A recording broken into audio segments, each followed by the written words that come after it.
In the grand circus of life, job security was once the tightrope artist, balancing careers with the promise of stability. Now, job security has stumbled and vanished into the netherworld of economic despair. Like a magician's assistant who has disappeared, job security is dead. And guess what? Nobody cares. Jobs aren't what they used to be. The average tenure of an employee is at an all-time low, and this shift is as deliberate as a magician's sleight of hand. We've transitioned from full-time positions to part-time gigs, then to casual contracts, and finally to gig work. Each step down this ladder has chipped away at the expectation of a long-term professional relationship. Studies show that many workplaces now intentionally promote the fear of job loss to motivate workers and keep costs down. But this tactic is as wise as trying to scare a cat with a cucumber. The death of job security is bad for workers and companies alike, but in the grand scheme of things, nobody seems to care anymore. The curtain rises to reveal a scene of mass layoffs and price hikes, the twin jesters of economic inflation. Teachers and staff at schools from coast to coast could soon be out of a job. Meanwhile, tech moguls like Elon Musk casually announced plans to reduce headcount by around 10%, adding to the already teetering stack of job losses this year. In the halcyon days of yore, up until the 1980s to be precise, workers often spent their entire careers with a single company. Loyalty was a prized virtue for both employers and employees, and the notion of getting laid off was as rare as spotting a unicorn in a boardroom. But according to data from the Bureau of Labor Statistics, those days are long gone. The average tenure of young employees now is less than a third of that enjoyed by the baby boomers who are exiting the workforce. Today, getting fired or laid off has become prime content for TikTok, a bad trend for companies because it takes away their biggest weapon, the fear of getting fired. Fear, you see, is a powerful motivator in the workplace. If you don't do your job or cause too much trouble, you'll lose your job along with the pay and benefits that come with it. But as the great philosopher Peter Gibbons once said, this only makes someone work just hard enough to avoid getting fired. The demise of job security means that people now expect to lose their job at some point in their career. But how did it get this bad? There are 3 primary reasons and 3 reasons why nobody seems to care anymore.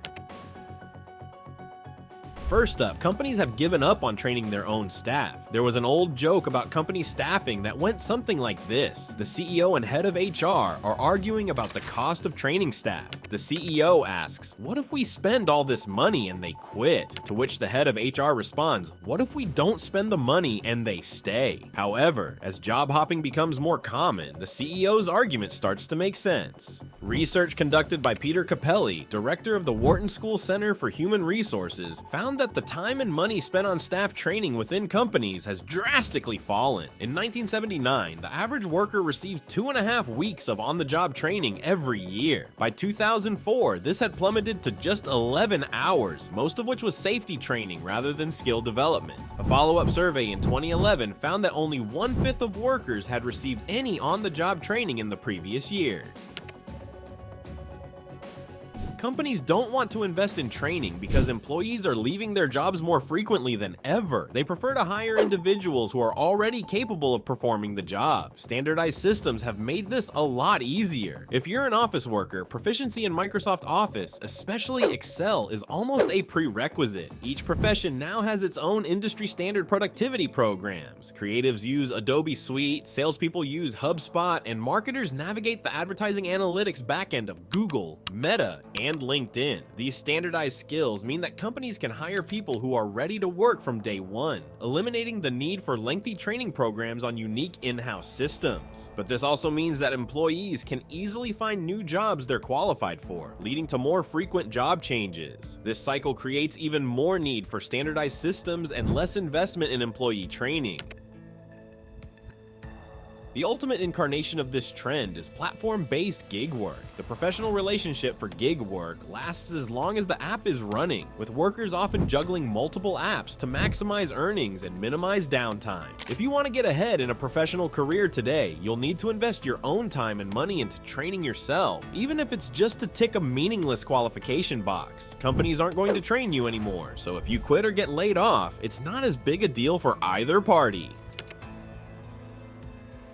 The decline of on-the-job training is just the beginning. It's time to delve into the world of economics to understand why job security is dying, why nobody cares, and what happens when nobody has a job long enough to be good at it. The death of job security is bad news for companies, even if they were the ones who initiated it. When you start a new job, you're not going to be very good at it until you learn the ropes. Standardized systems have made it easier to transfer basic competencies between companies, but there are still nuances to learn, like who to contact for expense report approvals or how to operate the office printer. According to a study by Gallup, it takes the average employee 12 months to reach their full performance potential in a new role. Other studies suggest that new employees aren't fully autonomous in their responsibilities for the first 18 months. If new workers are only spending 3 years in a job on average, they're spending a third of their career just getting up to speed.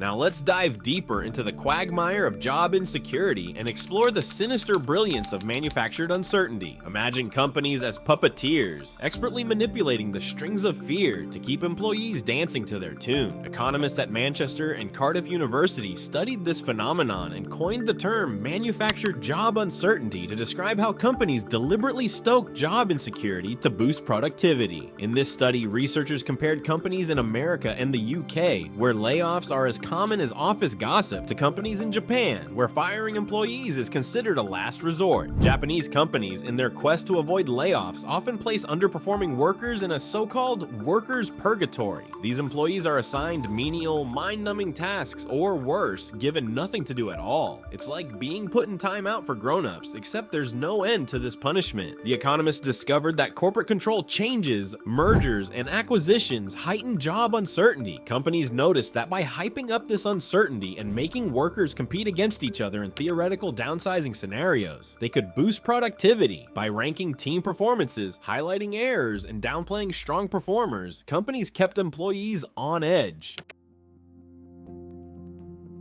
Enter the younger generation, who have become masters of job hopping. Decades of well-publicized layoffs have made them savvy to the tricks of the trade. They know that job security is a myth, and instead of fearing it, they've turned job hopping into an art form. Changing jobs frequently, especially early in their careers, has become the best way to climb the corporate ladder and secure pay increases. Multiple studies suggest that the best way to increase earnings is to change jobs roughly every 2 years and always be on the lookout for better opportunities. Younger workers have grown wise to these tactics. Decades of well-publicized layoffs mean they have no expectation of job security and aren't as afraid of losing their jobs as older managers. The rank and yank strategy only works for so long. If a company keeps everyone feeling perpetually insecure about their jobs, even the best employees will eventually look for better opportunities. Finally, job security is dying because companies no longer value staff loyalty. Hiring new employees is expensive, and it costs even more to pay them while they get up to speed. Hiring externally for senior positions requires higher salaries than internal promotions. So why do companies keep doing this? Because it's easier. Internal promotions mean cascading vacancies that need filling, leading to multiple employees and new roles. Hiring managers prefer to bring in an external candidate who already knows the system, so they can get back to scrolling Reddit. Workers have accepted that job stability is a myth. Employee pension plans and career development are now their responsibility. And with that responsibility comes the desire for freedom. Consulting, legal, and accounting firms have built their workforce around limited-time employees, knowing that overworked, underpaid graduates will stick it out in entry-level roles because it looks good on a resume. Companies can't attract top talent by bragging about job security anymore. Even companies once considered American institutions have crumbled too often for people to believe in job stability. Job security isn't a selling point because people have learned not to care. Congratulations, corporate America, you've played yourself. So what does the future hold in this brave new world where job security is as extinct as the dodo? Will we see a renaissance of meaningful work relationships, or are we doomed to an eternity of gig-based purgatory? The answer lies somewhere in the middle, with a hint of dark humor and dramatic flair. On one hand, the gig economy offers unparalleled flexibility. No longer are workers chained to their desks from 9 to 5, 5 days a week. They can now work whenever, wherever, and however they please. This newfound freedom is like a breath of fresh air in a world that was previously suffocating under the weight of rigid schedules and oppressive bosses. On the other hand, this flexibility comes at a cost. Gig workers often lack basic benefits such as health insurance, retirement plans, and paid time off. They live from paycheck to paycheck with no safety net to catch them if they fall. It's a high wire act without a safety net, thrilling yet terrifying. Adding another layer to this complex tapestry is the rise of automation and artificial intelligence. Robots are no longer confined to the realm of science fiction. They're here, and they're taking our jobs. From self-checkout machines at grocery stores to sophisticated AI algorithms that can analyze data faster and more accurately than any human, technology is reshaping the workforce. But fear not, while automation may eliminate some jobs, it also creates new opportunities. Jobs that require creativity, emotional intelligence, and complex problem-solving skills are still firmly in the realm of human capability. In fact, the advent of automation may free us from mundane, repetitive tasks, allowing us to focus on work that is more meaningful and fulfilling. The key to thriving in this new world of work lies in adaptability. Just as species evolve to survive in changing environments, workers must continuously update their skills and be prepared to pivot at a moment's notice. Lifelong learning is no longer a luxury, it's a necessity. In the past, a college degree was seen as a ticket to a stable career. Today, it's just the beginning. Online courses, certifications, and skill-specific training programs are becoming increasingly important. Workers must take charge of their own professional development, constantly seeking out new knowledge and honing their abilities. Despite all the technological advancements, one thing remains unchanged: the importance of human connections. In a world where job security is a relic of the past, building strong professional networks is more crucial than ever. These connections can provide support, advice, and opportunities that aren't available through job boards and recruitment agencies. Mentorship is also vital. Experienced professionals can offer guidance and wisdom to those just starting their careers, helping them navigate the tumultuous waters of the modern job market. By fostering these relationships, we can create a sense of community and belonging that transcends the instability of the gig economy. Ultimately, the death of job security calls for a new social contract between employers and employees. Companies must recognize the value of investing in their workforce, even if employees are likely to move on after a few years. Providing opportunities for growth, development, and meaningful work can foster loyalty and engagement, even in a transient job market. Employees, in turn, must embrace the reality of the modern workforce. They must be proactive in managing their careers, continuously learning and adapting to new challenges.